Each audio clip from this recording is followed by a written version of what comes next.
listening to the GM Shuffle with Michael Lombardi, presented by DraftKings and VSiN. Here is Femi Abebefe.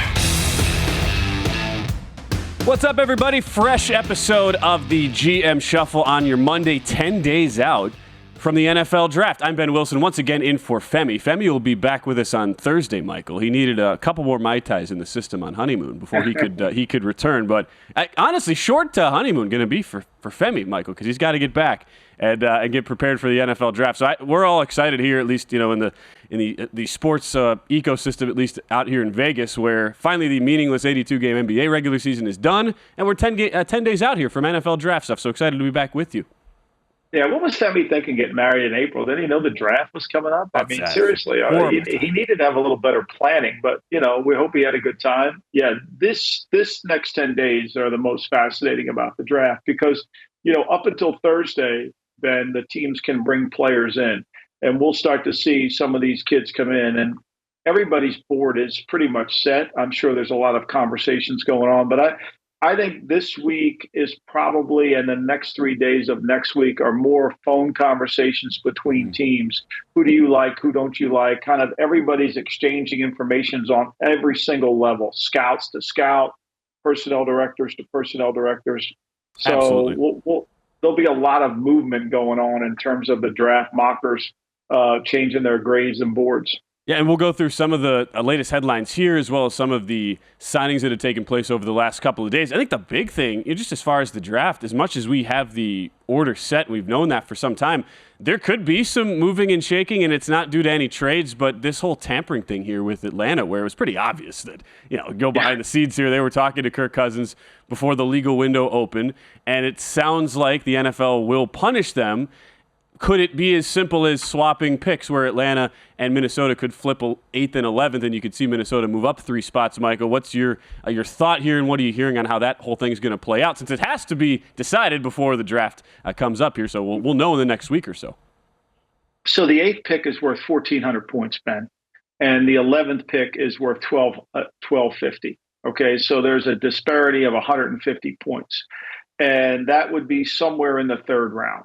So basically, if they forced Atlanta to go to 11 and Minnesota to go to 10, they're taking away a third round pick from Atlanta. Now, they're not losing a pick, which is kind of ironic, right? The Patriots lost a pick for Deflategate when they didn't even do anything wrong and cost them $1 million. But they're going to allow Atlanta to keep the 11th pick overall on tampering. So it remains to be seen. But to me, there's no way they didn't. But Atlanta is so well connected, again, with Rich McKay within the league office, chairman of the competition committee. He's executor to Arthur Blank's will. I mean, so, he's so wired within that framework that it's hard to ever believe that, they're going to really do a lot of damage. Remember the music, when they were pumping music in, they got a slap on the wrist. So Atlanta's kind of in the good graces of the team. So if they get 8 to 11 and don't lose a pick, but basically lose a third round value, it's a hell of a deal for Atlanta. I mean, they'll sign off on that in a minute. For sure. Well, don't you kind of think, it's 2024, right? It's not like they're the first team that's tampered. This happens all the time. It's just kind of the reality of how teams are doing business now, especially in the free agency cycle.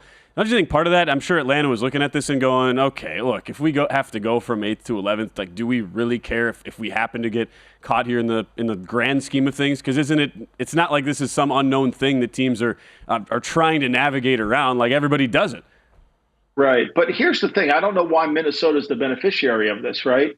So, what happened with last year when Jonathan Gannon was with the Eagles and he wasn't going anywhere, and the Eagles were convinced he wasn't. And so Vic Fangio takes the job in Miami to be the defensive coordinator. He wanted to go to Philadelphia, assuming Gannon would have got a job. Well, then Gannon gets the job, and the Eagles were kind of blindsided, which caused them to say, look, there's obviously a lot of tampering going on here. And so the Eagles basically initiated that, and they didn't receive anything back. They just initiated the tampering. So, I don't know why Minnesota's the best. I mean, unless Minnesota is saying to the league office, look, we were going to be in this, but they blew us out of the water early, and we had no chance, which I don't think happened.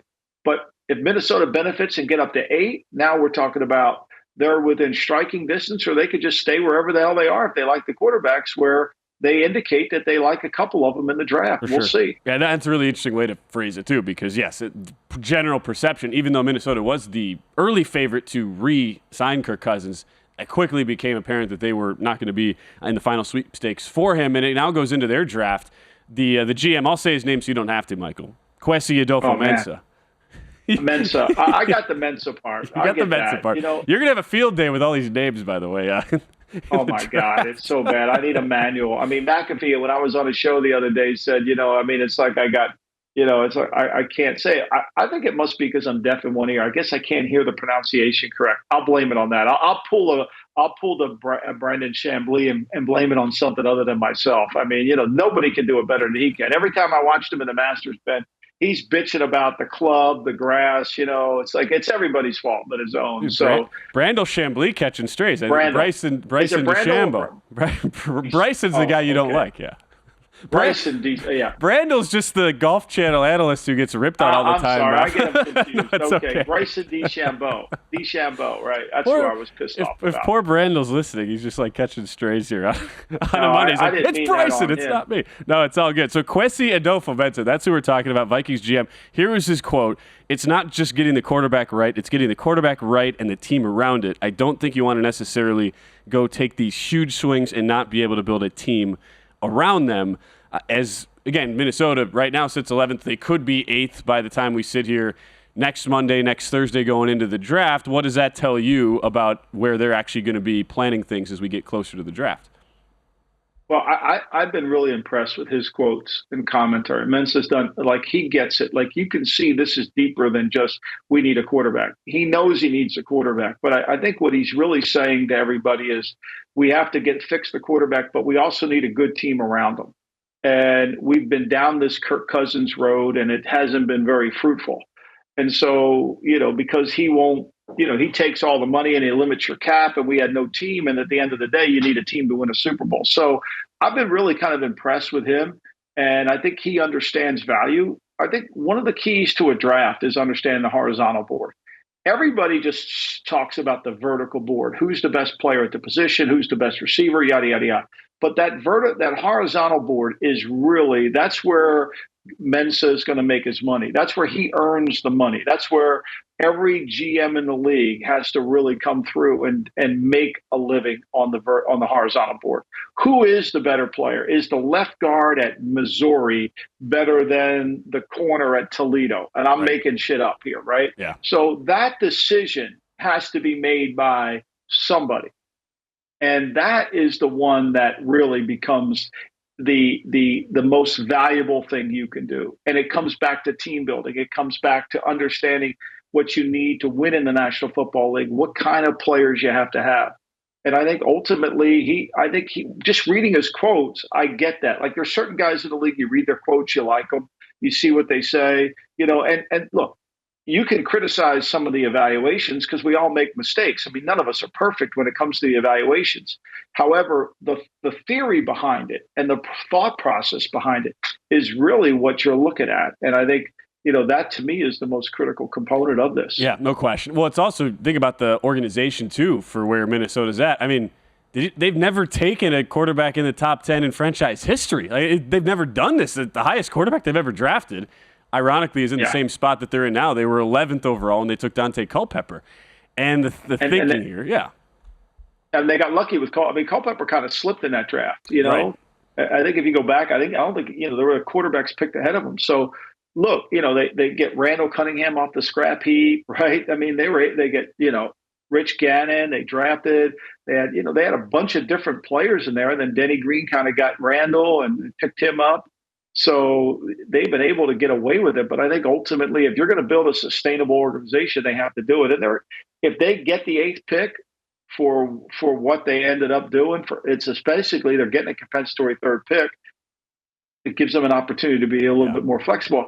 And there's no guarantee that the quarterbacks are going to go 1 through 4. Like, everybody wants that to happen. I know Arizona does, but there's no guarantee. I think the other thing that's misconstrued about this thing is everybody has all these offensive players going, right, so early. And we're going to talk about the defensive players on Thursday. But There's some really good. Murphy, the defensive tackle from Texas, is really good. You know, the Latu kid from UCLA. Now he's got a neck issue, but if he passes, he's had fusion, which is always concerning. But if he passes, he's one of the best rushers in the draft. I mean, he is one of the best players in the draft. Forget it. I mean, Tyree Wilson went 7th or 8th last year. This kid's better than him. Now he's got to pass the physical. Same thing with Quinyon Mitchell, the corner from Toledo. I mean, you're talking about a legitimate corner there. You're talking about somebody you watch. You're talking about Arnold at Alabama. So you got. I think these defensive players are getting pushed down, and I don't think it's really accurate. I think some of the defensive players are going to get pushed up, and some of these offensive players will get pushed down outside of the quarterback. Your guy, Mitchell, plus 370 to go top 10 right now. With that, do you think McCarthy could be the one, the quarterback? Could it be McCarthy or May? One of those quarterbacks could potentially fall if it's not just as simply ordered as a lot of people are necessarily thinking here? I can't look. The one thing I know is May is polarizing. I talk to people that love May. I talk to people that really don't like May. But everybody likes the kid, and that's what it's coming down to, the kid. You know, his ability to translate into the work ethic and take practice and make it game reality. I think that's what goes for it. I don't see – I think May's not going to slip. I think McCarthy could be one. I mean, you know, did you see Did you see the Tiki Barber quote? I mean, Barber went off on him. You know, I'm tired of hearing it. Stop the J.J. McCarthy stuff. His film doesn't have to say first-round quarterback. His film doesn't say, I need to get rid of all my assets to go up and draft this guy. Now, is he saying that to the Giants? I don't know. Is he talking to the Giants? But look, I don't think you can criticize any team for their evaluation of the quarterback because I don't think anybody has the test right. I mean, I maybe in your circles of people that are very well respected, Michael, that May is the more polarizing guy. I feel like nationally, like McCarthy is the one guy people can't stop talking about him, whether it's to the good or to the bad. It's either like, well, this guy's a game manager, or it's like, did you see the leadership? I mean, it's like there's no in between. And now we wonder where McCarthy will go. He's 5.5 on his draft position, by the way, at DraftKings, with heavy juice to the under. It's sort of assumed by them he's going to go in the top 5. Yeah. When we come back here on the GM Shuffle, we'll take a quick break, talk some NFL news and notes, wide receiver news, as well as some signings around the league.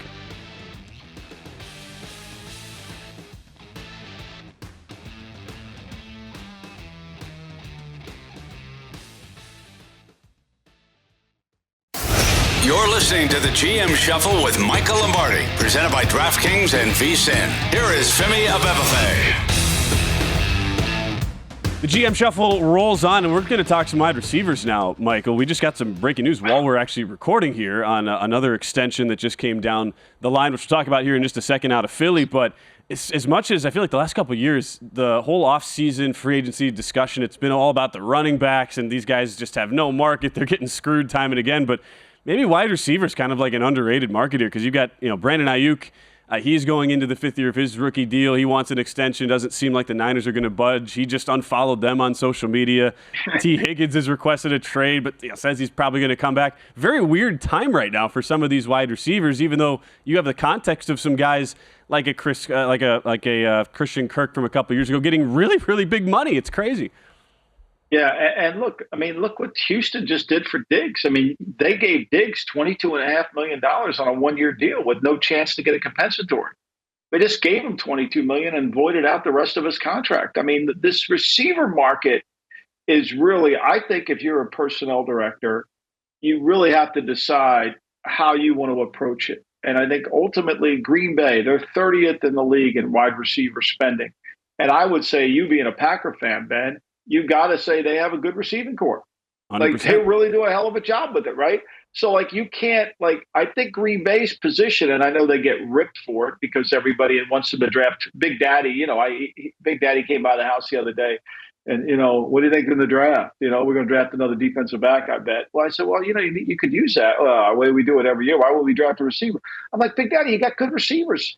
I mean, they're 30th in receiver spending. So, and they have good players. What's wrong with that? Look at Detroit. Detroit's 26th in receiver spending, and they have good receivers. Now, they're going to have to change that because they're going to do Armand St. Brown, but, I mean, that's a pretty good situation to be in. So I think to me, this receiver market is insane because the variation between the talent level doesn't match the number. Kirk at 16 a year, like Tyler Lockett's getting 15 a year. I think he's a really good player. Jerry Jeudy got 17 and a half. If you said to me, I'm trading Tyler Lockett for Jeudy, I'm doing that deal. Christian Kirk at 18 seems ridiculously high, right? For what he brings to the table. So, I just think to me, it's one of those situations where beauty's in the eye, and nobody's patient enough to develop the receivers. That's the bigger issue. Right. And then you get a couple of those deals. Now everybody else is saying, all right, hey, where's my paycheck? If I'm Brandon Aiyuk, I'm going, all right, look what I've done here throughout the first few years of my career. What do you see happening now, just going forward in San Francisco, where, I mean, they've obviously they've built a very solid core. Aiyuk is certainly a huge part of that, but you figure he'll be back. I just don't know how happy he's going to be going into 2024. Yeah, everybody's unhappy. T. Higgins already just came out and said he's going to go play because he's going to not take down. He's going to take the $21 million with him. I mean, there's like 19 receivers that are making over $20 million. I mean, that's pretty good, right? And a lot of them don't tilt the field. Like obviously Tyreek Hill does, Cooper Kupp, Adams. I mean, those guys do, but some of them you don't go driving to the stadium saying, "Oh shit, if we don't stop this guy." Now, T. Higgins, I think he's one of those players that could be a number one on any other team. But they're going to have to get Chase done. I think to me, as you go through this thing, I think this market is just going to continue to grow because everybody keeps saying we need one. When every year there's more and more receivers out there that are available in the draft if you just have a chance to be patient with them. Look, Devonta Smith's a really good player, and with AJ Brown, AJ Brown makes $25 million a year. Now they just signed him. I mean, they've got a lot of money in the receiving corps, which. Again, and now they got Barkley. Think about the skill money the Eagles have put in. Goddard, one of the highest paid tight ends. Barkley, a running back. The two receivers. The offensive line, they just redid the left tackles deal. They did the centers deal. I mean, they've got money in the offensive team completely. No doubt. The numbers we're just seeing here, and this just came down literally like as we're recording here, Devonta Smith through 2028 extended for another 3 years. Sounds like $75 million on the contract, $51 guaranteed. Not bad for Devonta Smith. Yeah. Well, I mean, look, the thing that's pretty clear is the Eagles are making sure they surround the quarterback. This goes back to Mensa, what he was saying about the Vikings and what he needs to do. This is about team building. Look, they're going to build a team around Hurts and not let Hurts fail. They're going to do everything in their power to get Hurts back to where he needs to be.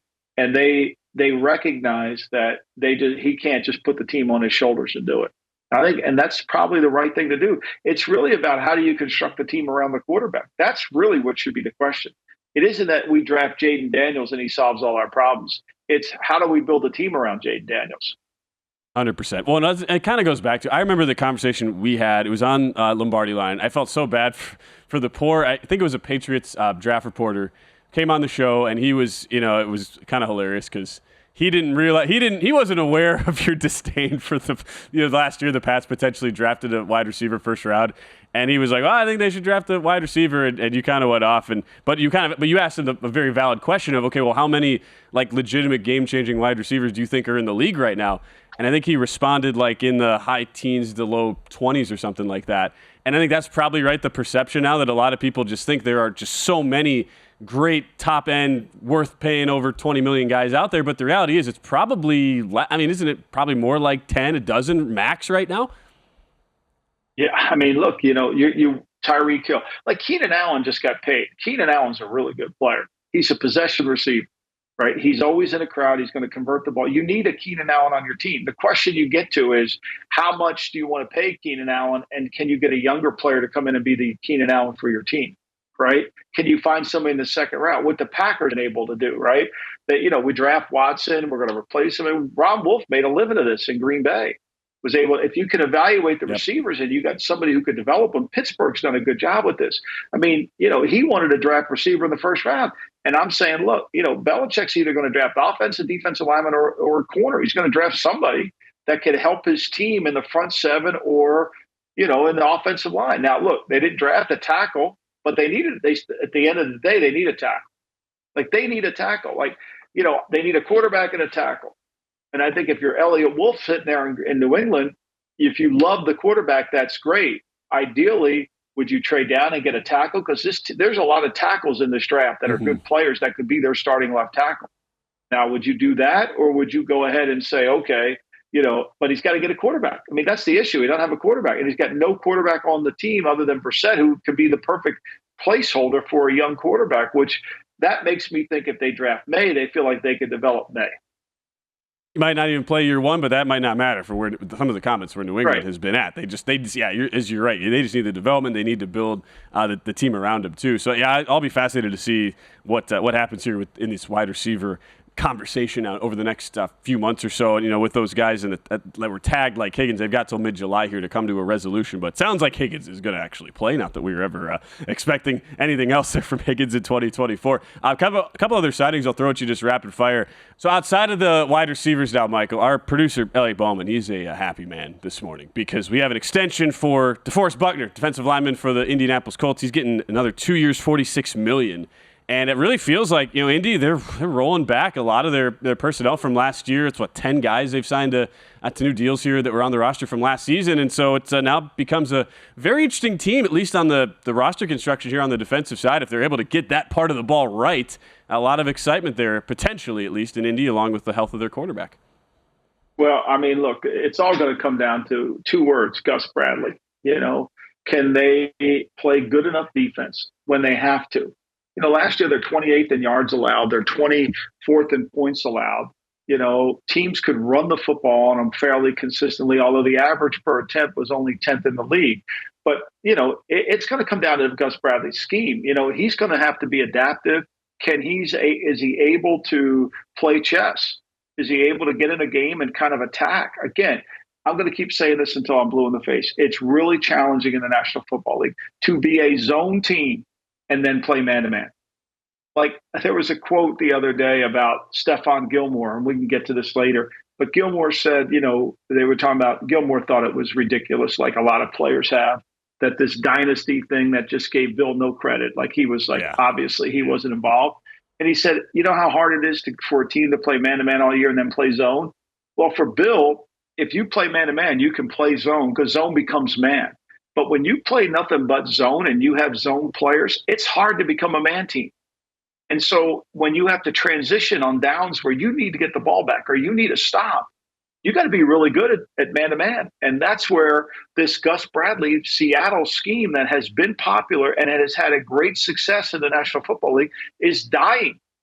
It's not the same. And so that's where the Colts are going to come back down to that same stuff again.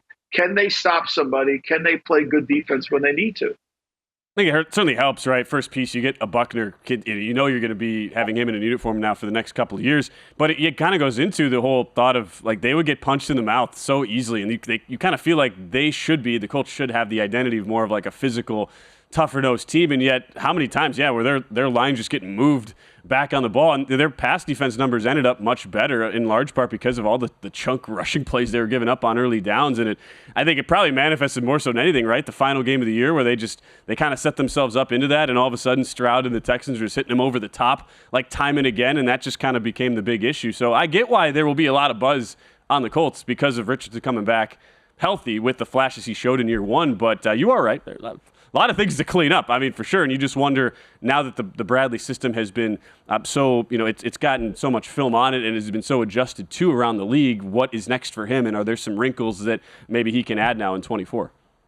Well, I mean, Shane Steichen's got to make a decision. And he's best friends with Gus Bradley. He's either going to become a head coach and fix the problems on defense, which are there and they're not going away, or he's going to just let him coach defense and sit back and watch. And that's really what it comes down to.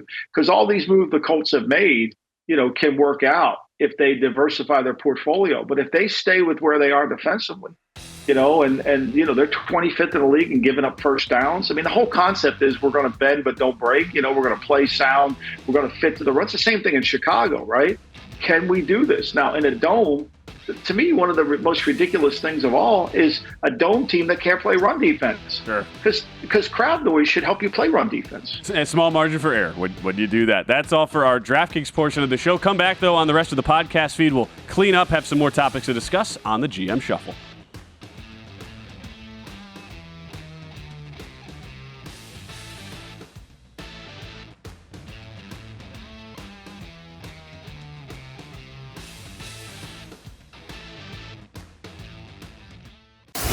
You're listening to the GM Shuffle with Michael Lombardi, presented by DraftKings and VSiN. Here is Femi Abebefe.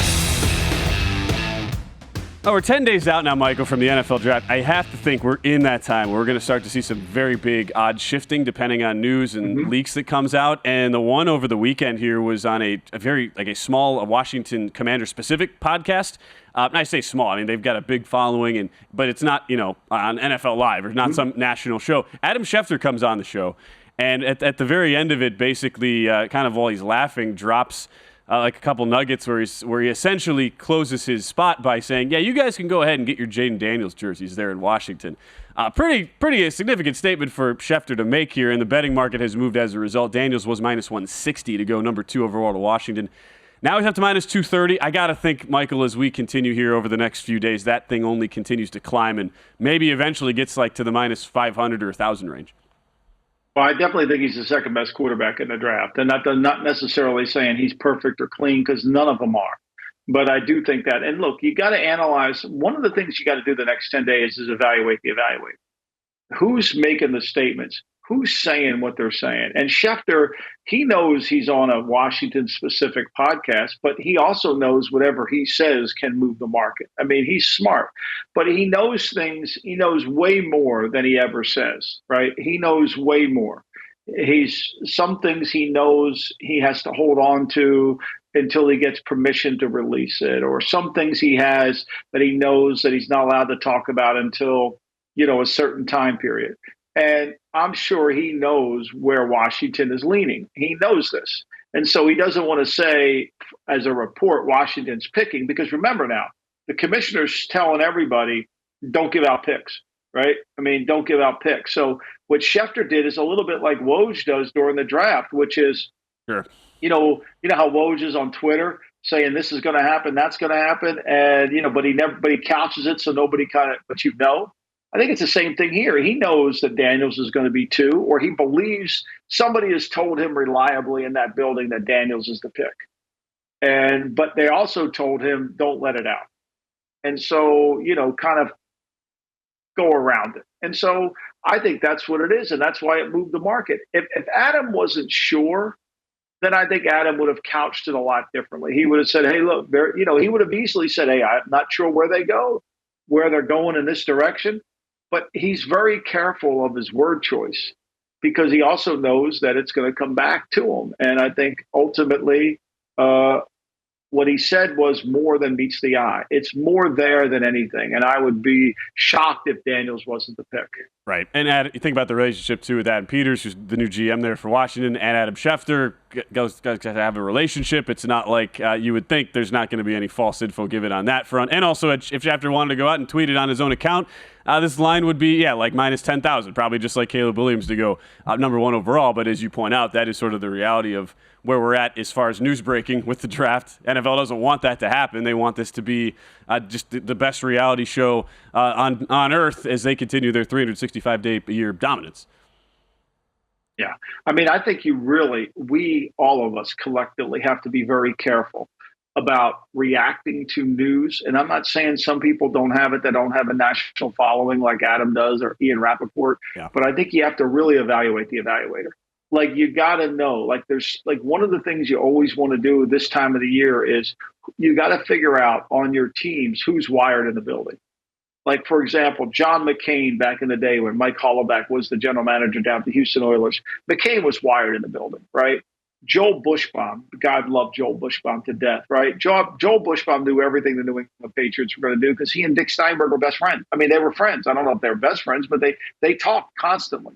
So he knew what was going to happen. And he never really said this is what they're doing, but he led you down the road. For sure. So you got to, part of being in this job that you're in is you got to figure out who is like in any job, you got to figure out what is reliable information and what isn't.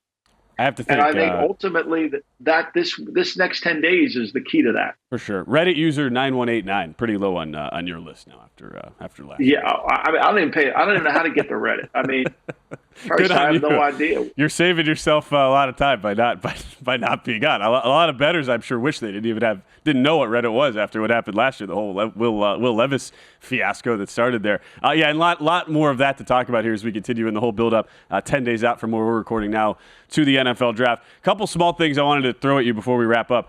The Stephon Gilmore comments, you mentioned it in our previous segment here, and he just watched the Dynasty. I say kind of documentary in air quotes. Oh, Michael. It's an infomercial. Call it what it is. It's an infomercial. You're right.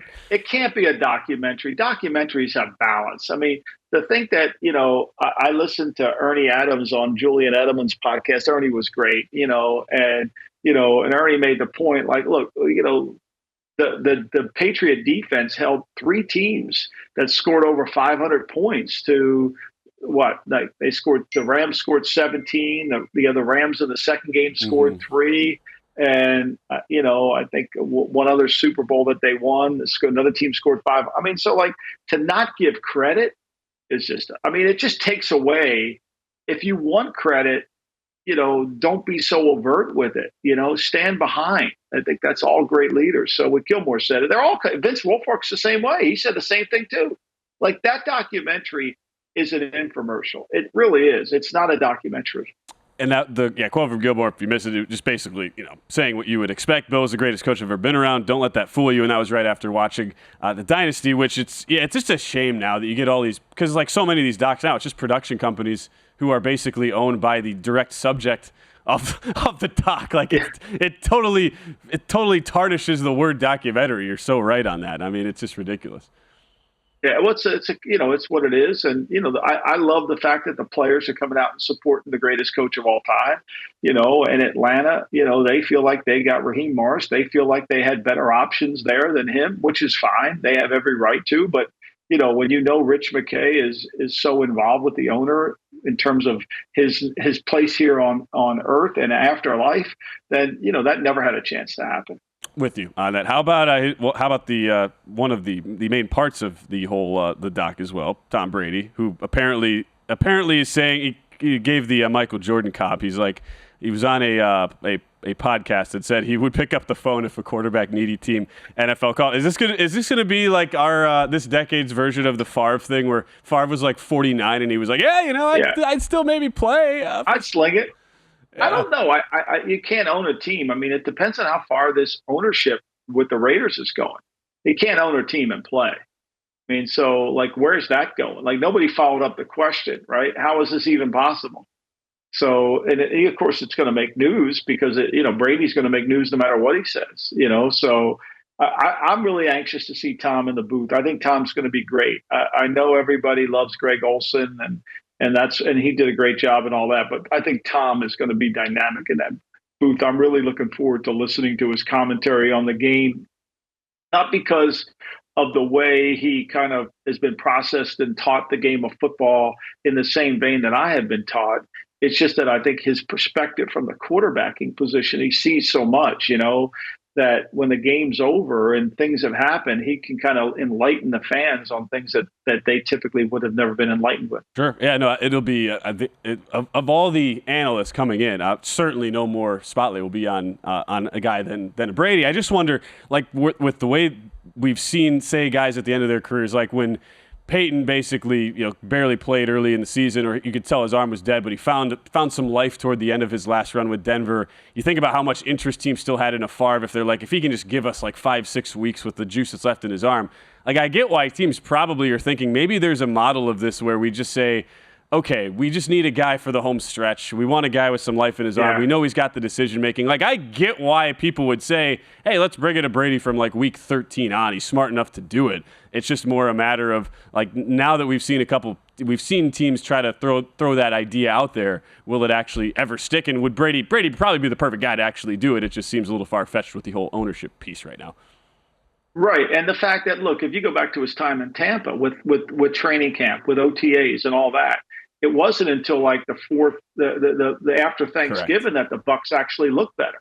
So, like, to think that this is going to be good, if you brought them back in week 14 with no practice, I mean, that's just football's not baseball, man. You got to be out there every day. That's why they call it practice. You got to practice. It's hard. There's so many things that go on in the game, and especially from the quarterback. It's like Drake May, right? Drake May, when he's back there playing quarterback, he doesn't know there's no uniformity within the offense. The quarterback takes 7 steps, the ball's there's nothing really, and it makes him look bad.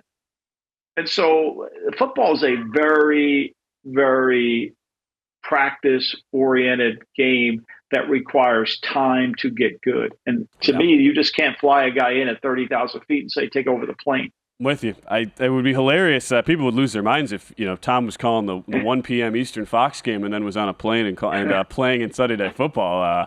Well, look, us play-by-play guys can do that. Like Joe Buck did the thing. He called a Niner game and then they put him on the trolley to call a World Series game in San Francisco. Can't really do that if you're a player. At least we haven't seen that before. So I don't know.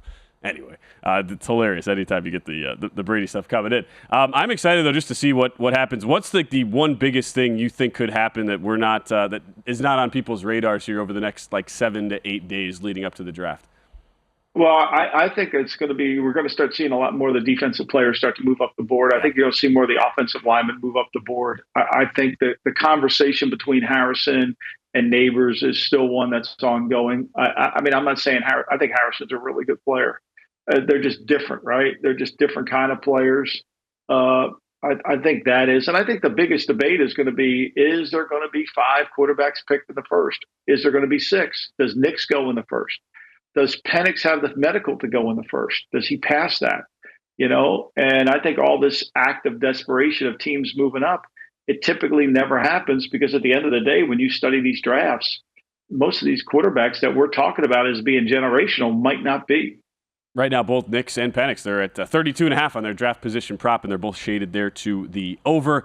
Michael, as always, it's a true pleasure, blast being on the pod with you. Femi will be back on Thursday. And then a reminder, everybody, we have a special edition of the GM Shuffle, which will air live on VSiN on draft night with our colleague Tim Murray, along with you, Michael, and Femi. So I'm really excited for that. I will be going back to my fan mode here instead of host mode over the next couple weeks here, tracking that all. All right. Thank you, Ben. Appreciate you filling in. You're the best, man. Good absolutely, luck. Man. Big thanks to our producer, Elliot Bowman, getting this pod out, as we will see you guys again on the feed here on Thursday, latest edition of the GM Shuffle. Femi back then. We'll see you all as we get closer to the start of the NFL Draft.